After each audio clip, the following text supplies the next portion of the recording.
शहर की भीड़-भाड़ और तेज रफ्तार जिंदगी के बीच एक छोटे से कैफे में अक्सर एक लड़की बैठी दिखती थी। उसका नाम आराध्या था। हर दिन वह अपनी कॉफी लेकर खिड़की के पास बैठ जाती और किसी अनजाने ख्वाब में खोई रहती। उसकी आंखों में एक अजीब सा इंतजार झलकता था। उसी कैफे में एक कोने की टेबल पर बैठा अरमान नाम का एक लड़का रोजाना अपनी किताबें पढ़ता। वह आराध्या को देखता लेकिन कभी कुछ कहने की हिम्मत नहीं जुटा पाता। उसके दिल में बस यही सवाल उठता, यह लड़की हर रोज यहाँ क्यों आती है।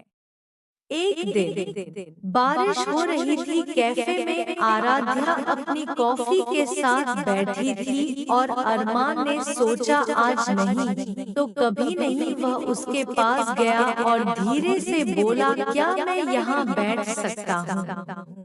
आराध्या ने उसकी ओर देखा, मुस्कुराई और कहा क्यों नहीं। बातचीत शुरू हुई। अरमान ने उससे पूछा, तुम रोज यहाँ क्यों आती हो। आराध्या ने एक गहरी सांस ली और कहा, मैं यहाँ किसी का इंतजार कर रही हूँ। एक वादा था जिसे पूरा होना बाकी है। अरमान ने और जानने की कोशिश की और धीरे धीरे आराध्या ने अपनी कहानी बताई। वह किसी को बहुत चाहती थी जो एक दिन अचानक चला गया। उसने वादा किया था कि वह लौटेगा, लेकिन 3 साल बीत गए और वह अब तक नहीं आया लौट। अरमान को यह सुनकर दुहक हुआ, लेकिन उसके मन में आराध्या के लिए एक अलग तरह की भावना पनप रही थी। वह उसके साथ वक्त बिताने लगा, उसकी उदासी को कम करने की कोशिश करता और उसकी मुस्कान लौटाने का प्रयास करता।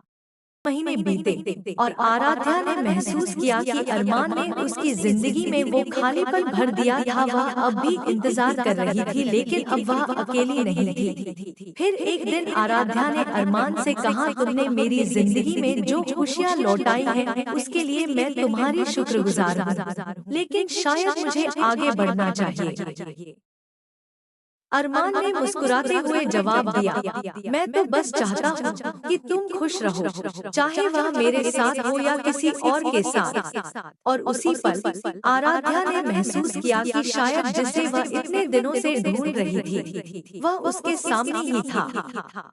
अरमान ही उसकी कहानी का नया अध्याय था। दोनों ने एक दूसरे का हाथ थामा और बारिश की बूंदों के बीच एक नई प्रेम कहानी की शुरुआत की।